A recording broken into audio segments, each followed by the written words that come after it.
ആശാവർക്കർമാരുടെ വേതനത്തെ ചൊല്ലി കേന്ദ്ര സംസ്ഥാന സർക്കാരുകൾ തമ്മിലുള്ള വടംവലി തുടരുകയാണ്.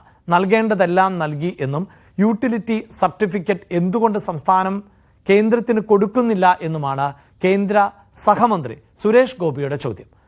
ബ്രാൻഡിംഗിന്റെ പേരിൽ തടഞ്ഞുവെച്ച കഴിഞ്ഞ വർഷത്തെ ക്യാഷ് ഗ്രാന്റിൽ ₹1 പോലും കിട്ടിയിട്ടില്ല എന്നാണ് ആരോഗ്യമന്ത്രി വീണ ജോർജ് പറയുന്നത്. എല്ലാം കൊടുത്തെന്ന് കേന്ദ്രം, ഒന്നും കിട്ടിയില്ലെന്ന് സംസ്ഥാനം. ആശമാരെ ചൊല്ലി കേന്ദ്ര സംസ്ഥാന സർക്കാരുകളുടെ തർക്കം മുറുകുകയാണ്. അവസാനമില്ലാതെ സമരവും.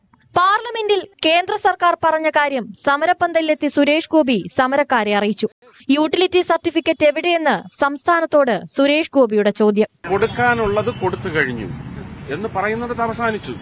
ഇനി അത് തെറ്റാണെന്നുണ്ടെങ്കിൽ യൂട്ടിലിറ്റി സർട്ടിഫിക്കറ്റ് അവിടെ രേഖപ്പെടുത്തി തെളിയിക്കണം. അങ്ങനെ ഉണ്ടെങ്കിൽ തരും.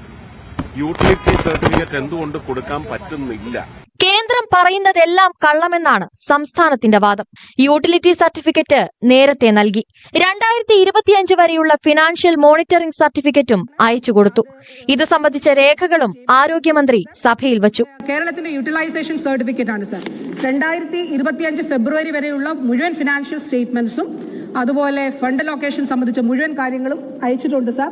അതിന്റെ ഡോക്യുമെന്റും ഉണ്ട് സർ. അപ്പോ ഈ യൂട്ടിലൈസേഷൻ സർട്ടിഫിക്കറ്റിൽ സെൻട്രൽ ഷെയർ സർ ഇതിൽ നില്ലാണ് കാണിച്ചിരിക്കുന്നത്. ഇത് കേന്ദ്രത്തിന് അയച്ചു കൊടുത്തിട്ടുള്ളതാണ്. ആശമാരുടെ ഇൻസെന്റീവ് ഉൾപ്പെടെ 636 കോടി കേന്ദ്രം തരാനുണ്ടെന്നാണ് സംസ്ഥാനം പറയുന്നത്. തന്നതിന്റെ ഒക്കെ സർട്ടിഫിക്കറ്റ് ഹാജരാക്കിയില്ലെങ്കിൽ അടുത്ത ഗഡു ഇല്ലെന്ന് കേന്ദ്ര സർക്കാരും മുന്നറിയിപ്പ് നൽകുന്നു. ഇനി പ്രതീക്ഷ കേന്ദ്രത്തിലെന്ന് സമരക്കാരും പറയുന്നു. ഇനി കിട്ടണമെന്നുണ്ടെങ്കിൽ ഇവർ കണക്ക് കൊടുക്കണം. ഇവർ കണക്കൊണ്ട് കൊടുക്കട്ടെ. ഇവരെന്തൊക്കെ ഇപ്പൊ പറയുന്നത്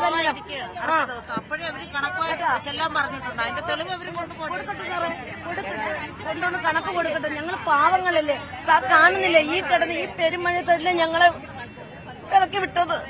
നാളെ ആറ്റുകാൽ പൊങ്കാലയുടെ ഭാഗമായി സമരക്കാരുടെ പ്രതിഷേധ പൊങ്കാലയുണ്ടാകും. സുരേഷ് ഗോപിയും സമരക്കാർക്ക് പിന്തുണയുമായി എത്തും. തിങ്കളാഴ്ച സെക്രട്ടേറിയറ്റ് ഉപരോധിക്കാനും തീരുമാനമുണ്ട്. ന്യൂസ് 18 തിരുവനന്തപുരം.